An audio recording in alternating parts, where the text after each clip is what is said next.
content is for informational purposes only.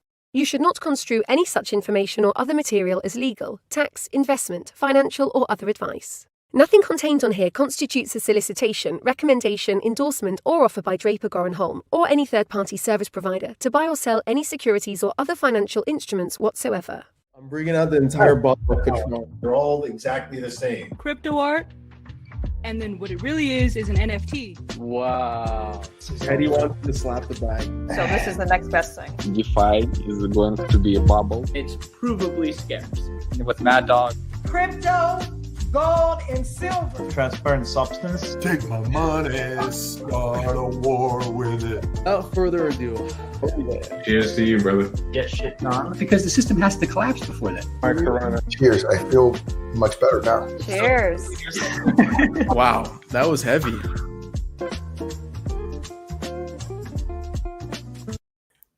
Yo, Boozer Nation. Welcome to session 61 of Blockchain and Booze. Every week that goes by, I feel like we're getting deeper and deeper into quarantine vibes, and I'm really excited that Miami Blockchain Week is happening. What, in less than a week, about a week, so I can see everybody that we've been hanging out with online. For those who are tuning in to the live stream on Twitter, welcome to Blockchain and Booze. This is probably your first Blockchain and Booze. Cheers to you. For those who might be confused and seeing a live stream on LunarCRUSH's feed, my name is Adam. I'm the ops manager at Draper Goren Holm, and I'm the host of Blockchain and Booze, a really fun weekly hangout and an unconventional look into blockchain where I interview the top people in crypto and chat with them over a drink in front of a live global audience.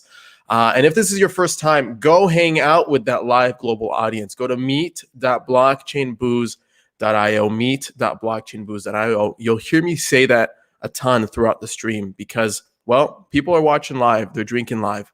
I'm drinking right now, a Moscow Mule. Cheers to everybody that's tuning in. And let's just get right to it. So today's session, we're talking about LunarCRUSH, mainly because, well, we're doing a brand new media partnership in an effort to spread blockchain and booze to more and more communities. We're now tapping into LunarCRUSH and the awesome community that it's built. Recently crossing 100,000 followers on Twitter, so congrats to them. And we're trying to bring more original content, more fun stuff to you guys. And here's Blockchain and Booze. So without further ado, let me bring up the LunarCRUSH gang themselves. So we got Joe Vazani, we got John Farjo, and then we got the gangster Elon. Oh my god! What is? How come you have so much LunarCRUSH merch? You're muted, by the way. Sorry, I had a quarter of a drink. I'm gonna toast to that. Awesome intro, Cheers. Doesn't it look like I'm wearing like my dad's hat or my big brother's hat right now? Like this hat is way definitely too big doesn't fit the head size there. Alon, you know what you got to do? You got to get a LunarCRUSH tattoo right here over your ears. You know, like fully pull it down. I kind of like it. I don't know, man. I'll be honest with you. It's not your fit. But you know what you should do? You know how people get like a teardrop here? You should get like the LunarCRUSH rocket underneath your eye. All right. If you show up how many retweets? How many retweets? How many retweets do we need? Does anyone yet have a LunarCRUSH tattoo? No comment. Oh, wow. All right, we're gonna have to think about this. First person to get one becomes a $10 billion company, like a decacorn or something. What is it? Not a unicorn. I'll do it then, Elon, and that would be okay. We'll go. I'll meet you at the tattoo parlor. We're both doing it. No, I think we should both give each other the tattoo. Oh, even better. Live on Blockchain and Booze. Guys, welcome. Right. It's our first official media partnership collab. We're live streaming on LunarCRUSH. I couldn't be more excited. I love LunarCRUSH so much, and I've been wanting to do a collab with you guys for the longest time. You guys have been guests. John, you're a featured person on the intro reel, and you have been for the last how many sessions. So I'm really excited to get this. Cheers. Welcome to the Boozer Nation, as I like to say. You see how fancy Adam has gotten, by the way? He got a dedicated actual like copper cup for his cocktail. I like it. Yeah. You should see. I have a friend that has been watching Blockchain and Booze, like a close friend of mine that bought me a Blockchain and Booze apron. He got me a Blockchain and Booze mug with my face on it, and just pimped me out with Blockchain and Booze merch. Maybe we got to do a collab with Meta Factory at some point and get some Blockchain and Booze stuff out there. But enough banter. Let's get into the meat and potatoes of today's discussion. I titled it "LunarCRUSHing Companies" for one obvious reason. You guys have seen what we've been through, the bloodbath that we've been through, the last 5-7 days, and what that was like, and the news outlets kind of preaching that Bitcoin's dead again for like the bazillionth time, and crypto's dead, and then Monday comes and we see this crazy uptick. So I'm bringing you guys up for one obvious reason. You guys have some of the best data in crypto, and I want to hear why. So what the hell happened this last few days, and what's up with all this activity? What's up with all this craziness? I don't know where to start even, the last 10 days, but I do want to start by saying I'm super excited that, you're going to be hosting this. And, I think when who would have known when you started this thing back when all of COVID started that it would turn into what it's turned into. And so you've had some amazing guests like Mark Cuban, and I know Gary Vee is going to be on here at some point, but no, man, just congrats on all of it. Happy to be hosting it for you guys going forward. And I mean, it's, the part of it is, what happens to the world now that people might be getting out a little bit, at least here in the US. I think we've been pretty fortunate. And so, but what a fun place to come on a Tuesday night and get together the community and everything else. So super excited for it, man. Thank you. For sure. And yeah, and John and I were talking on a Zoom earlier, and we were like, man, we didn't even really have an opportunity because I was out of town all last week to really talk about, what was going on, and what had happened. And, our dear friend, Mr. Elon, just tossing grenades over the fence at us, and, maybe like hopping on one randomly for some reason. But, having been someone that's followed Elon for like many years now, it definitely seemed like a little out of character for him. It's like whenever there's a problem out in the world, right? Like Hyperloop, here's how I would solve that, right? Like miners stuck, in a cave. Here's how I would solve that. It was never like, hey, look at this problem, and that's the end of the conversation. It was always kind of followed with something. So I felt like it was a little out of character, which is interesting. But that being said, I think a bigger thing and a bigger statement, if it was truly the way that they felt, it would have been like, hey, we sold our entire Bitcoin position and we're moving into other things, whether it be Dogecoin or something else, or we're going to invent our own, you name it. It sounds like, he had met with Michael Saylor and then met with, kind of a smaller council of people that are probably just having hopefully healthy conversations about, energy and what's going to happen with that. And so, I think it's a good thing for the market all in all. It's, I don't think it was part of, Satoshi's vision, whether or not he would have known if he, them, her, or they had any sort of vision outside of this shit's cool. But it's, it was kind of written in that first block, right? Like it's supposed to be knocking like the centralization off a totem pole. And maybe, who knows, maybe Elon's smarter than all of us, and he had to, in a weird way, take himself off the totem pole because lo and behold, there's more tweets going out and less market volatility. So all in all, I think it's a good thing, but I'll let John say his piece. I mean, I want to go on record just to say that I don't buy what he's doing for a moment. He's a master. He's a master manipulator of social media. I want to give an example of that. So I was on a Twitter space yesterday, happened to be about Dogecoin. I think it was the largest space that I've seen so far. There was over 11,000 people. Elon drops in, and people noticed, start tweeting it. 10 seconds later, it was actually trending on Twitter, like just a few seconds later, just because he dropped into a room. Wow. So on one hand, I think what we're witnessing is like the one individual that knows how to solve any sort of green energy debate and could actually make it happen is the one complaining about it. And I think you have to ask yourself why. So I don't buy it for that reason. If this was someone else that was another billionaire that didn't have, power walls and solar and a network of mobile miners, also known as Tesla vehicles, I might believe them. If it was someone that wasn't the third richest person in the world, talking about Dogecoin and Bitcoin and dropping into Twitter rooms, Twitter Spaces, I might not. I might believe them. I think that there's something else going on here, and I think he's laying a foundation for it. But that's all pure speculation. On the other hand, I think I've said it in 5 or 6 of our tweets recently to zoom out. And what I mean by that is, we as an industry, we've become far too minute by minute. Nothing's built minute by minute, and even if it is, you don't even know if it works yet.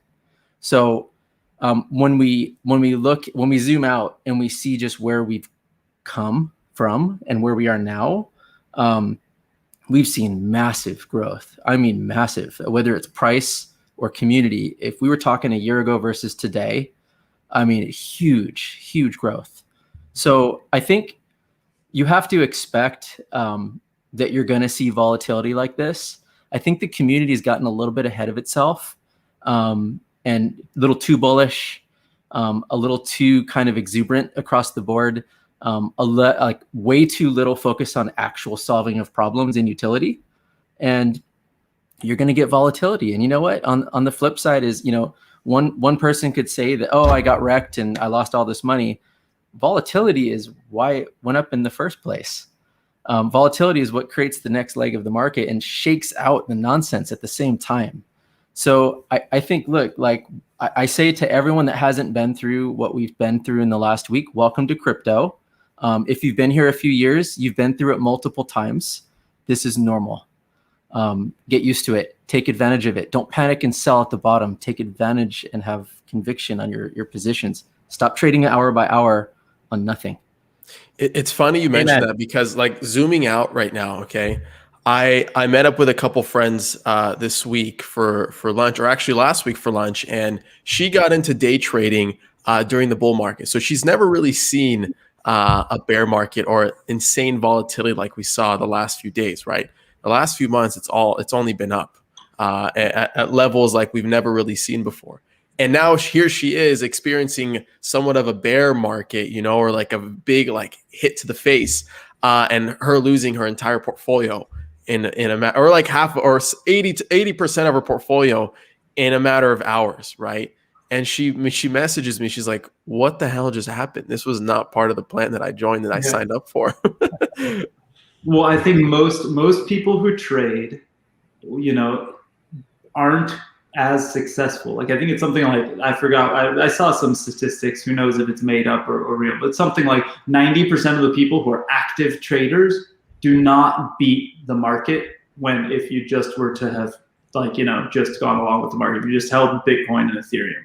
And look, if you held Ethereum for 1 year, you're up over 1,000% right now, right? More than 10x. So, and that was the days after the huge drop, right? So again, zoom out, and if you haven't been a part of it, it really sucks, because a part of me there's people making funny jokes about it, but it really does suck for our friends who are traders, who do use leverage and things like that. Like they're really getting destroyed. It's real, right? Look, I'll say this. I interviewed this guy, Squish, he goes by on Twitter, in a Twitter space. And he put together this report, the 77-page report on why Ethereum will go through a triple halving in the next 18 months, with ETH hitting a base layer of anywhere between 30 to 50K. And then if like we're really doing well, like 150K, okay?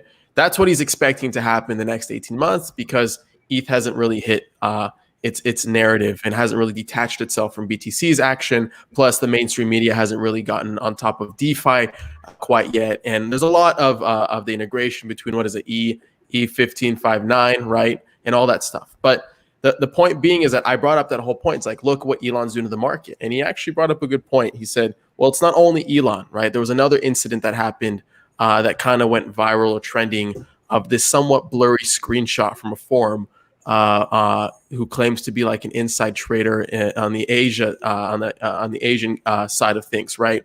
From one of these big firms saying, warning the markets. Like, and I'm a bit skeptical, because also it was a blurry screenshot, right? And like, how we have like such up-to-date technology, like how is something so blurry and that's so convincing? And I don't know, just more banter. But John, really quickly though, so often people literally just point like the market dumps and then they look for reasons why it dumped. Right. And sometimes it's some stupid shit article on a crappy website that clearly had nothing to do with it, but they like people want to point. It's like people who get in a car accident or they get a disease, something horrible happens and they try to find the reason. And most of the time there isn't a reason, right? It just shit happens, right? Or like there isn't a reason that's obvious. Like some one single billionaire dumps their token and everyone freaks out, right? So something happens. So I wanna share my screen really quick. John, you tweeted something interesting. What is it, a couple days ago, about replying to one of Elon Musk's tweets. And I had to bring it up because it actually made me think for a minute. So this one's from @JohnFarjo, okay? From the future, ... at Tesla converts solar plus power walls into Bitcoin miners, then adds a mining software update to their vehicles, both owners and Tesla profits. Tesla becomes the largest BTC miner and hodler in the world while simultaneously eliminating the green energy debate. Do you believe that? So to a degree, this is speculation, obviously. Right. But Right. I think if you put it, tell me someone else that could put the puzzle pieces together, other than Elon, and it doesn't exist. And the crazy thing is, if you go back a little bit to a little while ago. I mean, I think we were supposed to have fully self-driving in the Teslas by now. I don't even know where we're at with that. But the whole idea there was going to be, there was speculation about an Uber-like network for Tesla owners that they could lease out their car, let it drive on its own and take people around, right? And you could profit off of loaning your car out into this network. So if you think about that, the whole idea there was to give owners revenue, right? So your car becomes not only free, it becomes revenue producing to you. This is just another way to do that in the background. And if you think about it, it's not really a stretch. This is all possible. This is not easy, but this is all possible.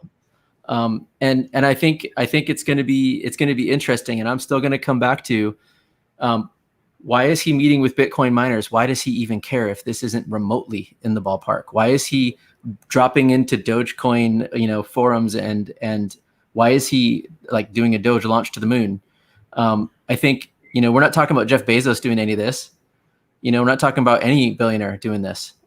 So I think it's an interesting discussion. But again, this is all just fun and speculation. I'm not going to, I have no insider information. Company, just a shout out. I have no idea where they're at, but a few years ago, I remember spending a good amount of time with this entrepreneur who's really smart named Raul, based in Los Angeles. They had a company called Tesloop that was sort of doing exactly what you were saying, but as a third-party service. Basically, you would sign up as a Tesla owner and allow people to just jump in your car and borrow it for the day while you're sitting at work, right? Like your car is just literally sitting there, and it was a way to basically make get a Tesla, but have it actually earn you revenue while you were at work, right?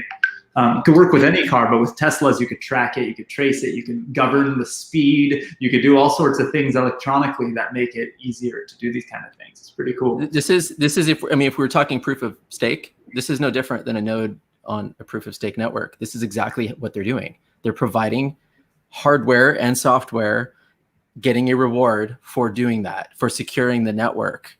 There's no difference. It's just a matter of building the infrastructure to do that at a different kind of scale that we've never seen before. That's probably not very easy, but impossible? Absolutely not. It reminds me a lot of this.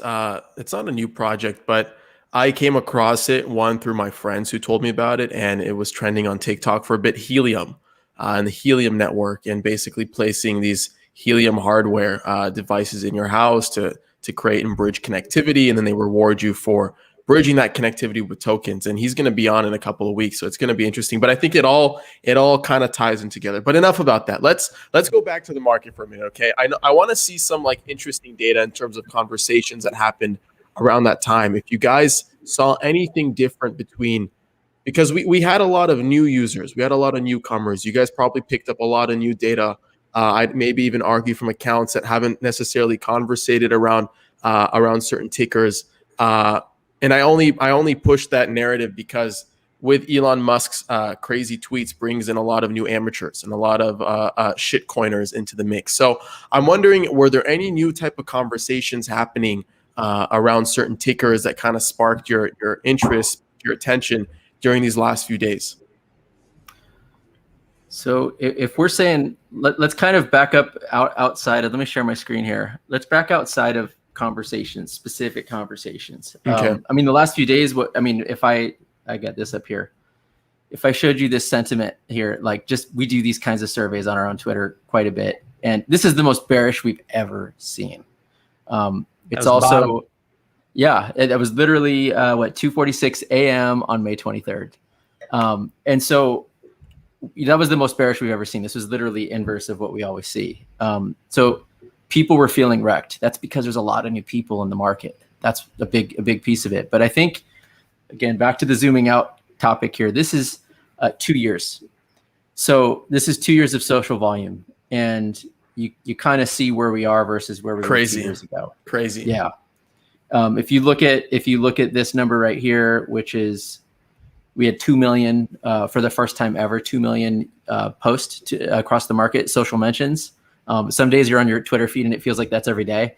But 2 million posts over that day on May 12th. That seems like a year ago, but that was only 2 weeks ago, less than 2 weeks ago. That's insane. It is. And when you're seeing that kind of activity, that's coming from a lot of new people. And when we look at that on, say, Bitcoin, I'm just going to look at Bitcoin over the last, you know what, let's look at 2 years. Why not on Bitcoin? Let's let that load for a second. So in fact, I do want to look at 1 year. If we look at 1 year on Bitcoin specifically, we're not even at the high. I mean, the high happened back here on February 19th, where we had over 1 million Bitcoin posts. And what's happened is, well, what's happened between then and now? We've seen the rise of meme tokens. We've seen Wall Street bets transfer right into coins like Dogecoin. Mm-hmm. And where Dogecoin didn't even have any, I don't want to say any, very, very little volume prior to this year. We're talking really, really small. In fact, I've got that here. This is year to date, Dogecoin, January 1 to today. And what's really interesting is when you look at this and you go, okay, so we had this big spike back in January 28th here, where we had just about 1 million Dogecoin mentions. Let me zoom out so I can show you that one. Let's look at a year ago. Okay, this was Doge a year ago. That's crazy. That's talking crazy. Yes, and so these big spikes that were back in here, we're talking, this was like 51,000. We had another one that was 31,000. And every time, you guys probably remember, every time this happened, we had these 1 or 2 day spikes in Doge and then died. Mm-hmm. And the spike was up to a penny, maybe. Never even hit a penny, did it? Let's zoom in here. This was no, not even a penny. Half crazy, a penny. Crazy. And that's so, the whole so thing. when that happened, that's why we told everyone don't buy Doge. Right. And that actually created that narrative of super skepticism of everyone that's been here for longer than a year, right? And that wrecked feeling on people that may have gotten it at the top created opportunity for new people. And so lose your money, sit here for months and months watching other coins go up, right? Then all of a sudden, we had January 1. Let me just zoom into that. January 1 hits, we had a spike, and it was like, oh my gosh, that's crazy, right? And this happened. And what was this? Well, I have in another tab here, because we don't have stocks on our platform at this point, at least. Does this look familiar? GameStop. Yeah. Look at these dates. GameStop, it hit its high on January 27th. And we had this big rise here, fell, and then we have this sustained thing, and now it's breaking out again. So that's an interesting thing. We've got Doge, had this huge rise, same exact time frame in both social and market activity, fell for a bit, and now we have this sustained community that is ultra passionate now. Crazy. And they want to build. So this narrative of Doge doesn't do anything. Why would you buy that? It's just a meme token. Now you've got a community that's trying to build. And when we back up to when we look at metrics like this is global social volume. If I just look at 6 months, and again, it didn't register in the top 10 at all, ever until this year. When I just load the top coins, there we are at number 2. So it's like, where did that volume come from? Well, we've got this shift out of the major caps, and then we've got things like Dogecoin, higher than Ethereum, SafeMoon, PancakeSwap. None of this existed. Cardano's come up a lot, a ton, and it's performed really well. XRP maintained, Chainlink maintained, things like Polka Starter rose a lot because they built a great ecosystem. Shiba Inu, that's newer and it's coming up. So half of this wasn't even on the radar a little bit ago, and now it is. And it's not about sentiment, it's not about love or hate, it's just there. So it's crazy. That's the backdrop. So when you see that, yeah, you're going to get volatility. You're going to get a lot of it. So it's where we're at today. That combined with people like Elon that have a lot of power and they make big statements about things like Bitcoin. Yeah, that absolutely blows my mind. Like, I remember when I joined in late 2017, early 18, we would hear of Doge and we'd get laughed at, right? Like we said, now the fact that it has the face of the third richest man in the world, right? Or probably one of the more powerful people like ever, right? Supporting this, putting a cult following to it, brings it to a whole nother level. And now there's a group of people of somewhat amateurs that are now passionate about it, want to build on top of it. Even though is there a Doge development team? Like, that's a meme within itself, isn't it? They're like, how do you build, like, you know? No, that's a great summary, John. And it's like, you know, we've been in a lot of the Twitter spaces with the Doge community, and you know, I was talking to some last night, and they like, if you drop the word Mount Gox in like one of those spaces, they have no idea what you're talking about, right? These people don't have the same kind of memories, and they've got this fresh mentality. And whether or not it's Doge that brought them in, or SafeMoon that's brought them in, or whatever it may be, a percentage of these people are going to start building, right? And they've got the bug, right? And so it's like, whether or not, you know, and I could see like some of the folks that are building these layer ones are probably like, this is bad for crypto, this is terrible. It's like, sure, like there's going to be these kind of pumps that happen, and that's, you know, but no different than what used to happen with Bitcoin, right? Bitcoin used to be the most centralized coin and the only coin on the planet. It was one person, then 2, then 3. Now look where we're at. And it kind of goes back to the mantra that we've always said, like, without a community, there's no crypto.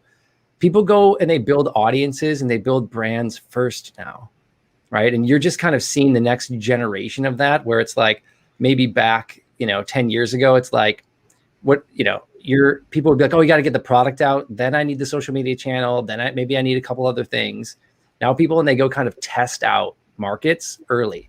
Hey, if what am I putting into the universe? Do people like that? Are they gravitating towards it?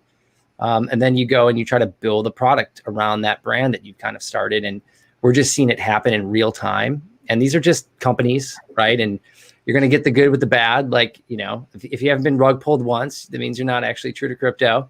You got to get rug pulled to really, you know, get a piece of the action. But it's just people building and growing. And that's kind of why we started LunarCRUSH, right? Create transparency, help protect people. If you are on LunarCRUSH and you saw the Dogecoin spike, you know, everything, obviously we're not giving financial advice, but everything John and I have been saying for the last year and a half, like, if there's a massive spike in something and there is no history whatsoever, you know, you're playing with fire. You just are. And, you know, some of these are going to sustain and kind of continue to move. And, you know, like we always say, most of the cryptocurrencies that exist today are startups, and they probably won't exist in the future, but there are going to be many, many, many more in the future than exist today. And so some of the big ones will be there, but it's just not the same thing. Like, Bitcoin is a completely different thing than everything else. And like, if you're thinking that the world is fine with just only Bitcoin, I'd say that's pretty naive. And I would say, are you that like there's so much more innovation that could happen by solving the double spend problem. You really just want to stop with replacing gold. It's so boring and such a waste of technology. It's outrageous. And so obviously there's a difference between things that are, but people are just trying to build a brand, get out there, get traction. And if they can, they build around it. And Doge is just a like exponential example of that, where it's trying to be replicated thousands of times. I see Kevin has entered the green room, and I want to get his point of view on what's been going on with Tezos. Yeah, but let's quickly set the stage, because one of the goofy things we did this time, or we're sort of creating a little bit of a different format today for fun, is that Adam, if you join on Remo, which is what meet.blockchainbooze.io, Adam shared in Remo the link to join on stage. So if you have a question or you're a part of the community where we can ask you a question or two, come up on stage and we'll grab you from down below, or Adam will, and bring you up on the stage for a minute or two, and let's have some fun. Yeah, get those questions in. Make sure you have your drink ready. Yes. All right, let's do it. I'm going to bring up Kevin on stage. Yo, you're muted. Well, I didn't say anything yet, but thank you. Yo, I just checked welcome. my rank overall on LunarCRUSH, because I didn't realize I could do that before. So I'm 217. Now, I assume most of those are, though, like, I don't know, you got to take away your number one on Tezos, right? So of human beings. Actually, that depends how you're looking at it. If you're talking, I'm sure Tezos, considering the backdrop behind you that has the Tezos logo, and we were on a Tezos room earlier. You're actually a number 9 influencer for Tezos over the last year.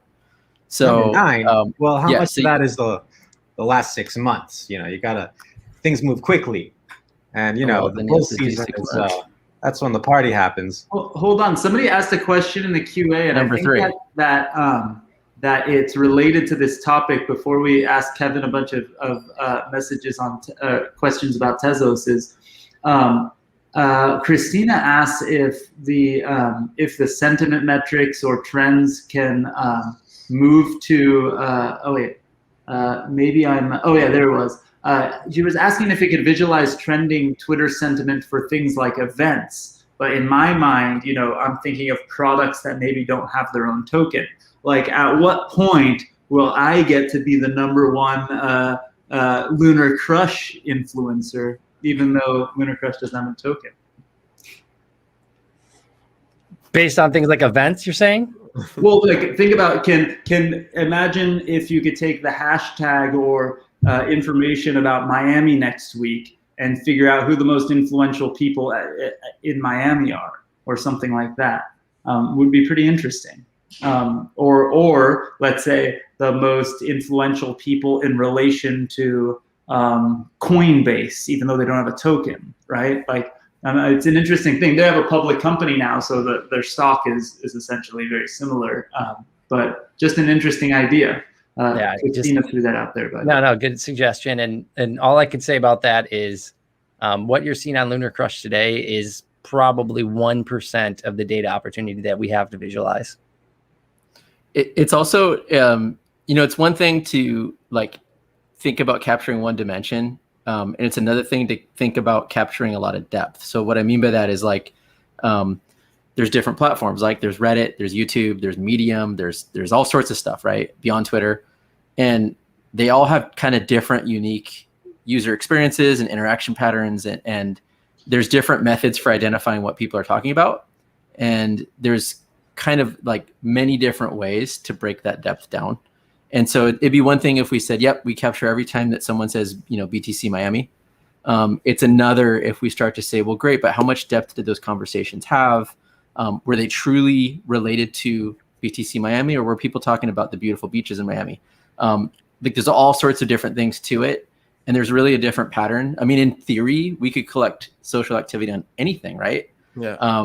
Except how that is presented and how that manifests itself is actually quite a bit different, especially on the user experience side of things. So yes, you will see us track a lot more things.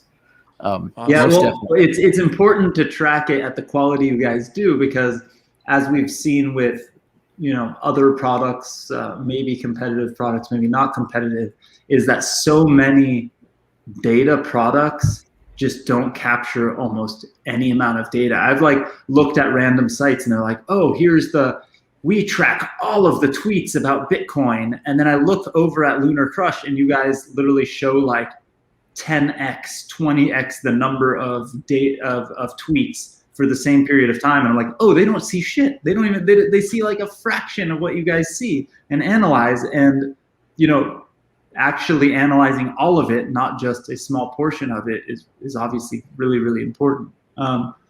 It's just interesting. I wanna bring up Alina. She's been patiently waiting in the green room. She has some questions too, and a part of different communities. Let's do it. For sure. Let's do it. Kevin? Hello, Alina. Hey guys, how are you? I don't Hi, have Alina. my drink in front of me. So I know you guys, I've been at conferences with you. We've met in person, and here's my situation. I've got what Robert Kiyosaki called himself the old guy. He's the old guy. Okay, he's the old finance guy. And he was on a show with, his name is Robert Breedlove. Do you know him? Robert Breedlove? Yes. Okay, Robert Breedlove is a CPA. He deals with high net worth individuals.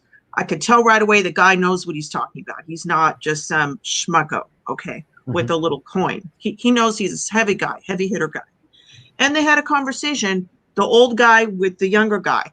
And Robert Breedlove made the prediction that Bitcoin is going to disintermediate, is going to disrupt the United States dollar by whatever, 5-10 years. That's it. We're going to have an international currency. This is based on the conversation between these two men, both of whom I find credible.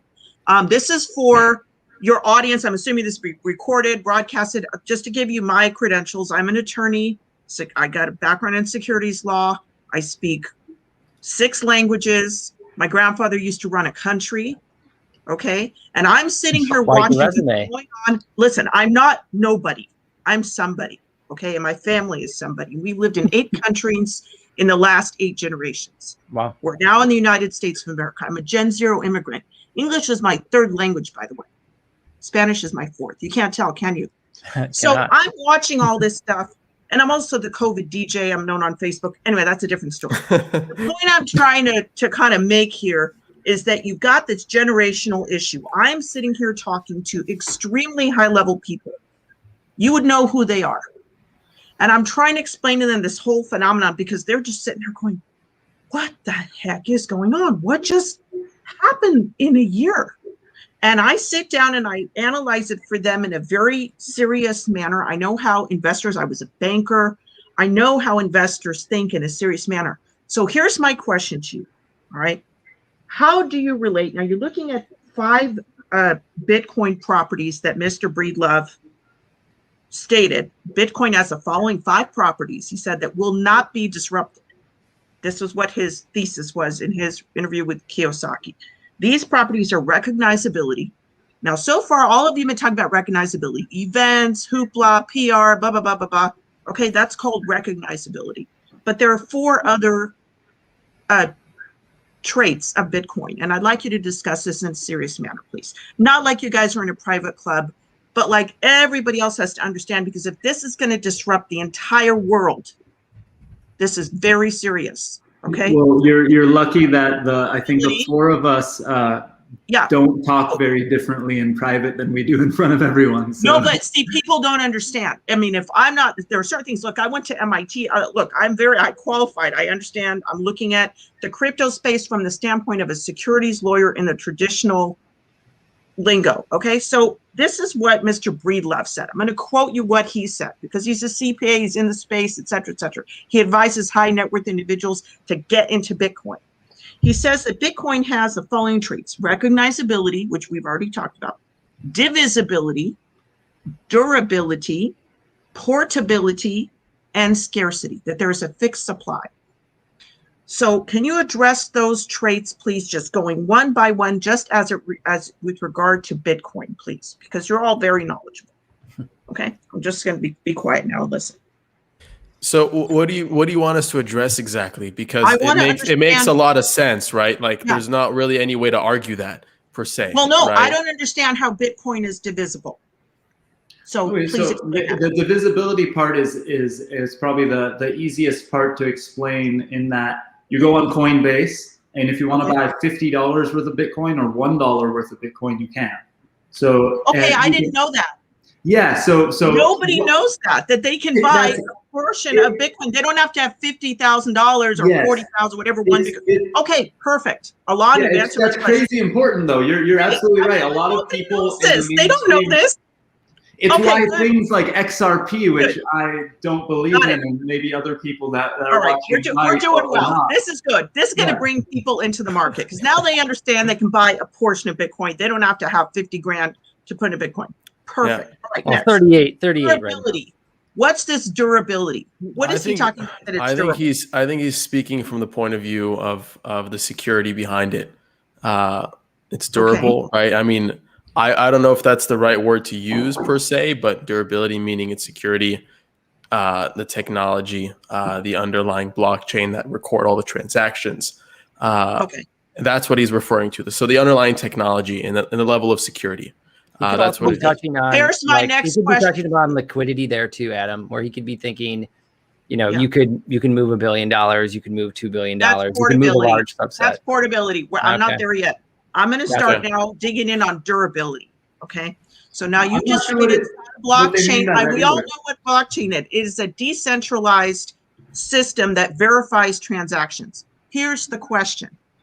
If you don't have a fiat government with laws that regulate bad behavior, what is the punishment when you have a blockchain currency, a cryptocurrency, okay, when there potentially will be bad behavior by an actor? So that's my question to you. Alon, any of you, please. What's the punishment for bad behavior? I could start it by saying, you know, we're 10 years into Bitcoin. And at least the US government still hasn't kind of figured out exactly everything. You know, I don't think it's the easiest problem to solve, but I would say, you know, that's why you're seeing the rise of like a DAO, like a decentralized autonomous organization where there's voting, right? There could be a utility token, you know, that's used to power some product or, you know, raise money depending on where you're in the world where that's legal. And, you know, then that's why you're seeing the rise of like a governance token, right? And so depending on how much work and effort that you have as a part of that network, you know, you have a vote. And so if, you know, you're part of that network and, you know, maybe you're not acting in the appropriate way. I mean, the cool thing about a blockchain is that everything is recorded. They kick you out. You know, what you're saying is you get in a DAO, and if you don't behave, you get kicked out. Yeah, I've actually been a part of DAOs where there's people whose sort of job within the DAO is to keep people accountable, and not necessarily, you know, for people doing things that are illegal, but it's more like, hey, you promised to do X, Y, Z, and for that you're going to earn, you know, whatever. If you're not doing it, they have sort of, you know, people whose their job to get paid by the DAO is to be an enforcer or things like that. But I think when it comes to, you know, normal government rules and regulations, crypto doesn't do it. Crypto actually enhances the ability for governments, for organizations to enforce certain things, right? And when we've had, for example, special agents from different government organizations speak at our events, and I've seen them speak at other events as well, they 100% across the board would rather the criminals that they're going after be transacting in crypto than in the US dollar. Because they have more information. They got more information in the crypto, right? More the information is in the money. It makes it easier for them to track and trace the criminals, because, you know, it is what it is. If you see, you know, scams and things like that happen in the crypto space, what you'll find is the smartest people in the world are in the crypto space. And when you crowdsource chasing after these scamsters, they figure it out. They figure out which wallets are doing it, where it's going, and what's happening. So the government can do the same. And I think that's why I think most people in the crypto space are proponents to opening up regulation completely, but going after the people who commit fraud, 10x what they're doing now. Throw them all in prison, go crazy, right? Go nuts on the people who are committing real fraud, right? Who's going to throw them in prison if you don't know where they are? You Or know how where do they you are, track though. them? You know that most of these things are pseudo-anonymous, not actually anonymous. There's very few people in the crypto space that are actually anonymous. Okay, so For here's the my government. question. Here's my question. Are these DAOs beholden to fiat governments as It to depends. all of these things that we're talking about? Is there any kind of legal agreements? Well, yeah, they're citizens, to know they're maybe- citizens of certain countries, and they have to legally abide by those countries' rules and laws if they want to not get in trouble with their governments. But what's to say, you know, what exactly is international law in these situations, and what laws are they really breaking? That's the thing that's crazy to me. It's very few of these DAOs. Some of them are defrauding people, or at least at worst, like bait and switch kind of shady, shitty, you know, products on the internet. Selling an entire marketing wallet. Yeah, but a lot of these people who participate in these crazy things are gambling themselves and know that this shit is a gamble. That's why I don't participate in a lot of these things, because when something goes up in that kind of way and people are expecting the rug to be pulled at some point, there's somebody who's going to lose on the other side. So every time you make money, somebody else is losing in a way that's not sustainable, right? So there's those kind of things, and you know, that's not the spirit of this industry as a whole. No, that's, you know, pointing at one bad actor versus the rest of the industry. I know. Look, Elon, I met you. You have events. You guys are all kosher. You're there. You're not hiding anywhere. Pretty clear, right? It's just kind of common sense. If you're dealing with a person that you don't know what's going on with them, they appear and then all of a sudden they're gone.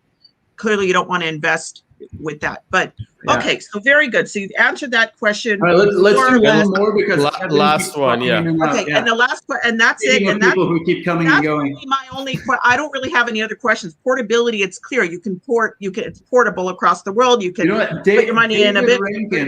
David Rankin, come join. I keep seeing you answer really freaking great answers to these questions in the chat. Come on stage and help us answer. He had some good examples of portability in terms of being able to grab your seed phrases, being able to move around the world, and being able to, I think that's what they mean by portability. So David, if you're not, you know, I know it's a family time evening right now, so if you're not like in the middle of dinner, come join us. Just answering vigorously on his phone right now.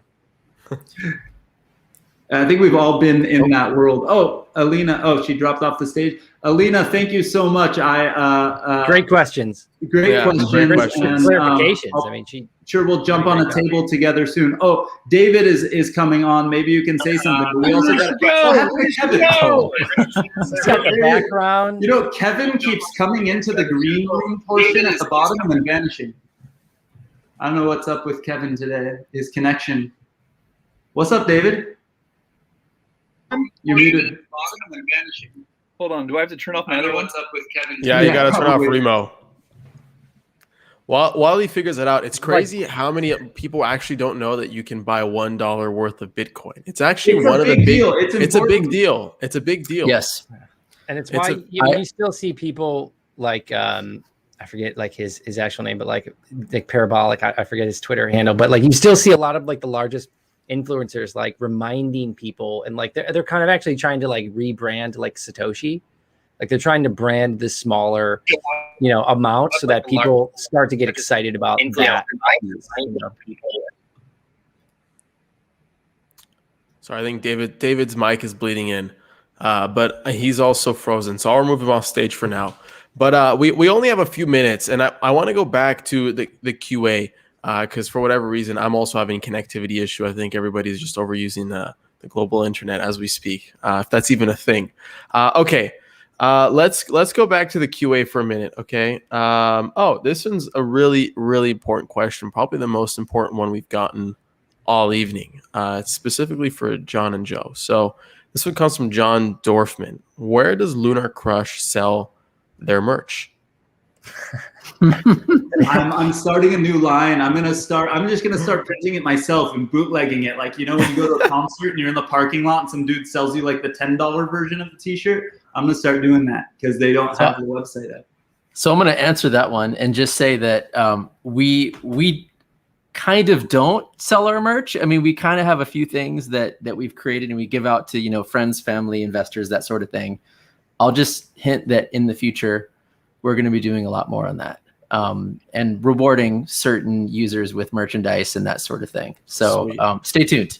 Amazing. I.e., we have new merch coming very soon, and we have a ton of it, and it's epic. Amazing. Dude, so you guys just did the giveaway when you guys hit 100,000 followers on Twitter for those Moon Boy design t-shirts and sweatshirts. Those are so epic. Those are not going to be for sale. Those are not going to be for sale. Those are, but we will get you one. We will definitely get you one. So those are very special edition, but we'll be doing a lot more in the future. Yeah. So much more to come on that.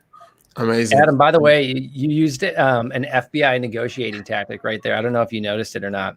The tactic is to like come into the beginning of a conversation and actually scare someone with this is the most important question in all of crypto. And so like your body is getting ready to answer something very difficult. And then you just like, where's your merch at? You can use that with your in-laws when you're trying to break some news. Just say, I know you're going to be mad. I know you're going to be upset. And then you just come up with something really light. So it could work there. You didn't even know you did it. Thanks, man. You should see my past life before crypto. I was a Russian spy. Let's bring up Kevin. All right.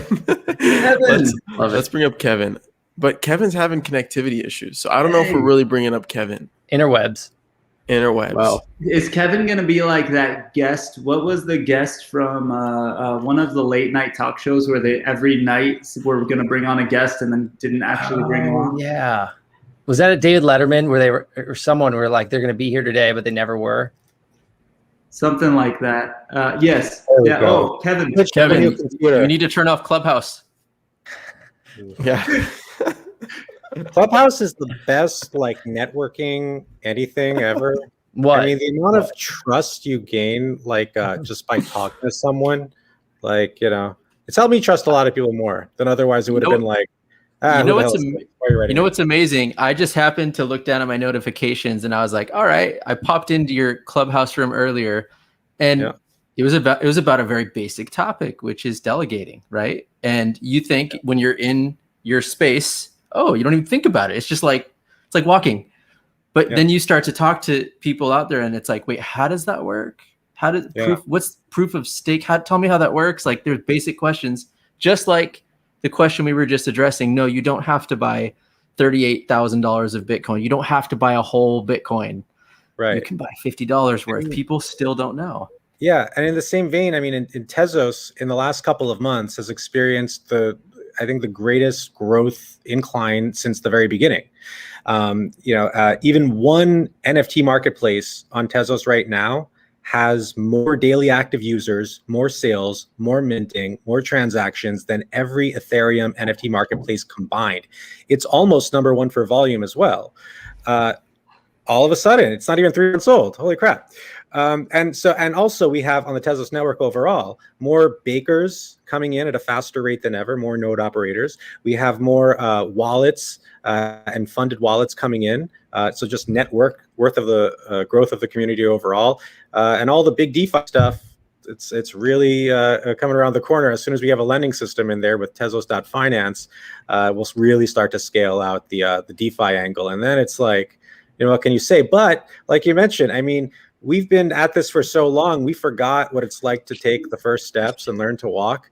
And I think even when it comes to our product design, like our wallets and all that, like it's, you don't know, like really, is this obvious to everybody? Or have we just like been so used to the personal conversation or the trial and error to the point that we got used to it, or the one-on-one where someone taught us something about how to delegate and how to, do this and that we're just kind of complacent that we totally forgot that.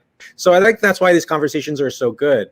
The other good thing about Clubhouse and things like it, I mean, about Clubhouse, it's not about the voice chat. You can get that everywhere. It's the discovery. It's like new people are finding something that they never saw before, and then they're cross, pollinating their different interests. Like, wow. And you get to talk to so many people so quickly just about it.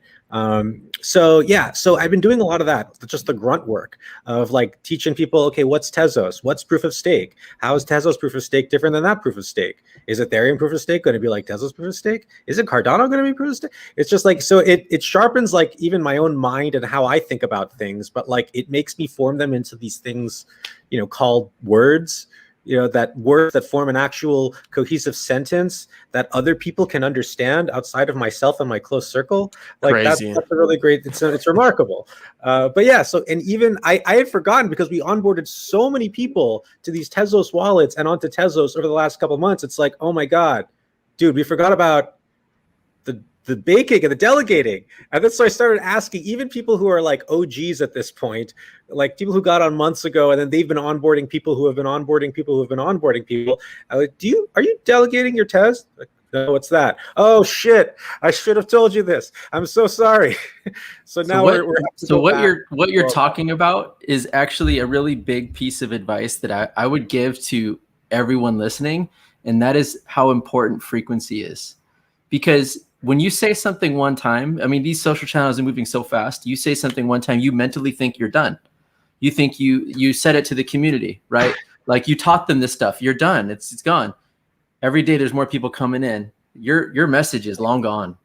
And so frequency is so important. And when we see the top influencers, I mean, these people are posting 50 times a day. And that's like that. Think about all the dedication that takes to post 50 times a day.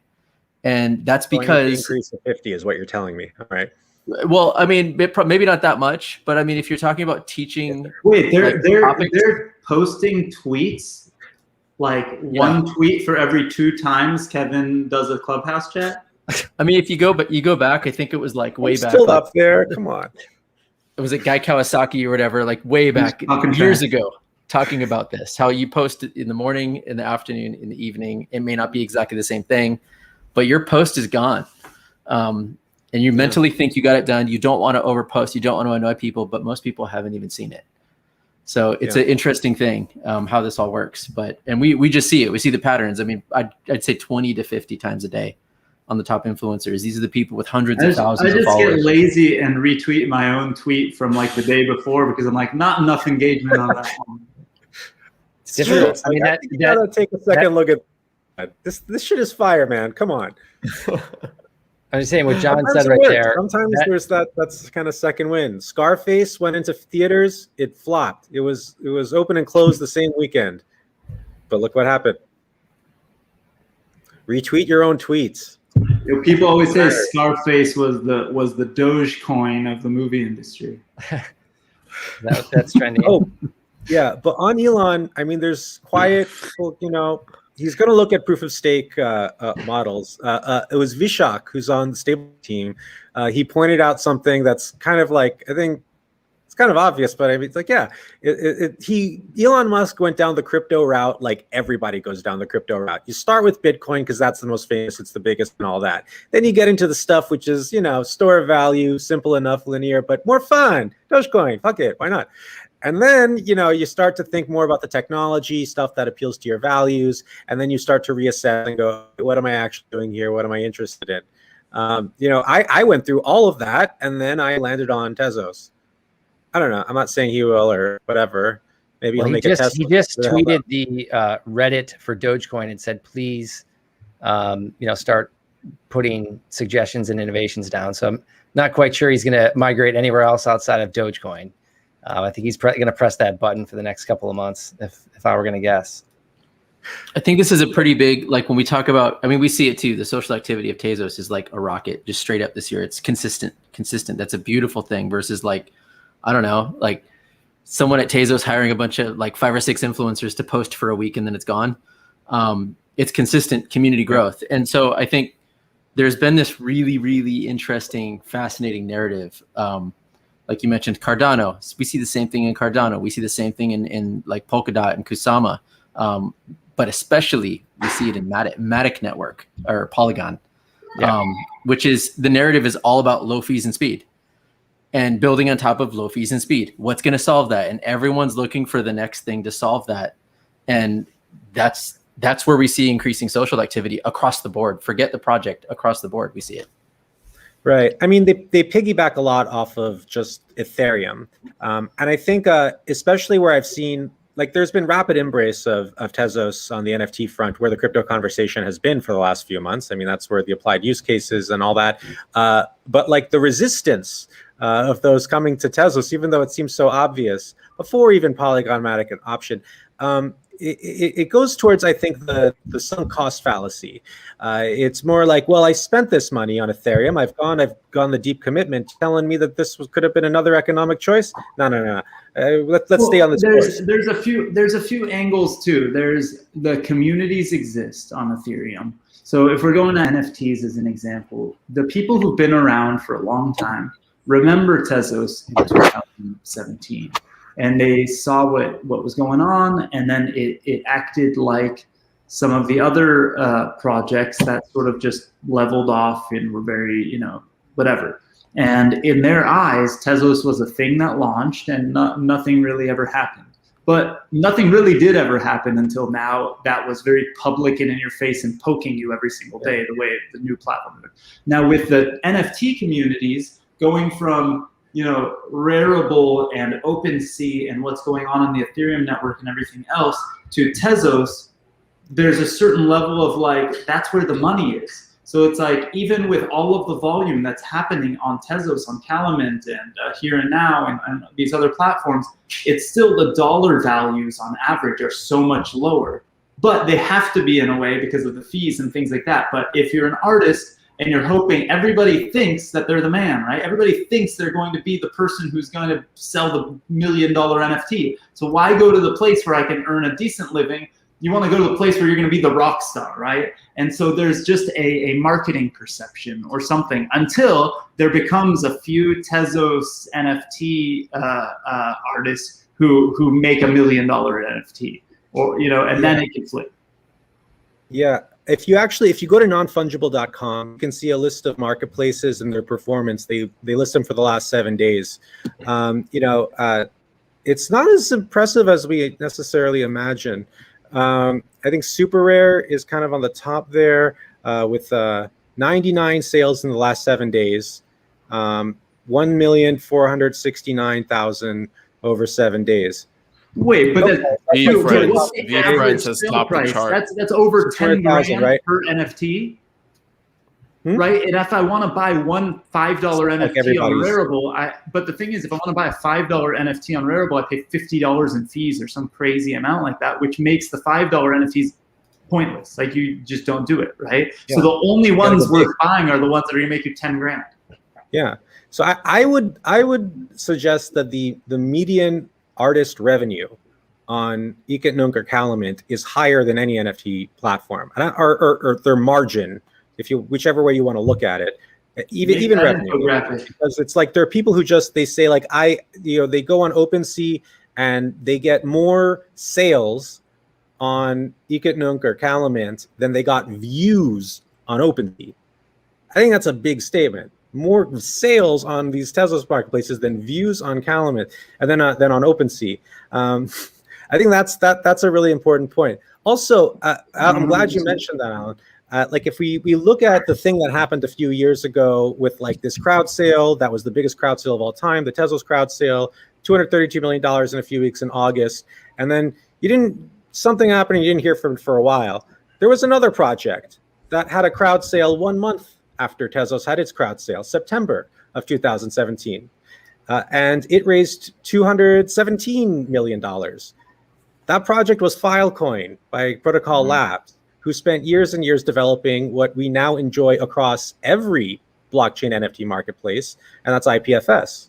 And really every application now, developers immediately, as soon as it came out, just like, yep, we're doing this in IPFS. So what do you think is the difference then in do you think it's a marketing issue? Do you think it's actually execution? Because up until a couple months ago, there wasn't on-chain activity on Tesla. I think we're seeing the fruits of the labor now, because the honest truth is this stuff takes years to get right. We launched Tezos mainnet 2018, like a year after September 2018, and then it took and still then it took another year to get through to like not just the the baking layer, but then the gossip layer and then the governance layer. And then so it wasn't until like 2 years until we're like, okay, now we're set. Now we have the Tezos thing that we imagined, and now we can start building stuff. Really and then we had to okay, now we had a token standard. I mean, I was in there and like with those 2019 trying to like get the wallets. Okay, yeah, let's add the tokens to the wallets. Let's add them to the block explorers. You know, let's get a token economy going. And it wasn't until how about add the tokens? So here's a conversation that I sort of overheard today, but was interested in learning about is, you know, think about this. Not one Tezos project that has their own token on Tezos has their token listed on a centralized exchange. Not one, other than Tezos itself. So not one FA2 standard token, that's like the ERC20 for Tezos, has their token on a centralized exchange, which is interesting because every company I've heard that wants to get listed on a centralized exchange, the centralized exchange tries to get them to pay to integrate that token standard. But once that happens, I would imagine, and now I'm sort of making a prediction across the market, so I won't talk about any particular token, but I would imagine it would add immense value to the whole ecosystem, right? Once that happens to one token. So there's going to be some interesting things. I'm giving Kevin some shit here and there, but I just full disclosure, we're investors in Kevin's company and we're huge fans of Tezos. So, but I'm trying to play devil's advocate and also learn and understand myself. So we're beyond time, and we got to jump to the networking portion soon, right, Adam? Let's wrap it up, guys. What a fruitful conversation. So many different topics. Really, Kevin, thank you for coming on. Joe, John, Alon, guys, cheers. Session 61 of Blockchain and Booze. Before I let everyone go, I got to quickly plug our other beloved media partner, Blockchain Radio. And Pierre and the team over there have been a long-time media partner to them. Shout out to Blockchain Radio. Go check them out. They basically syndicate the audio to their hundreds of thousands of listeners every single month. So cheers to Pierre and Blockchain Radio. Guys, session 61. Go to meet.blockchainbooze.io, my favorite part of Blockchain and Booze, where we congregate, turn on our cameras, turn on our microphones, drink, network, hang out, laugh, and meet everybody that's been watching live. So meet.blockchainbooze.io. Go there or be square. Hold on. What is that, Alon? What are we seeing? I'm practicing for the tattoo I'm going to give Joe when LunarCRUSH becomes a $10 billion company. Only 10, not 100. Meet.blockchainbooze.io. This is the most gangster I've ever seen Alon. It's all the we're hat. missing. Yeah, it's The all hat. we're missing Yeah, is the put on his teardrops. hat and something changes. Guys, next week we got a fun session with Sam Bankman-Fried and the guys at Solana. So that's going to be really, really cool. So join in next week. This was session 61. Meet.blockchainbooze.io. Go there or be square. Cheers, everyone. We'll see you in there. Thanks, Adam.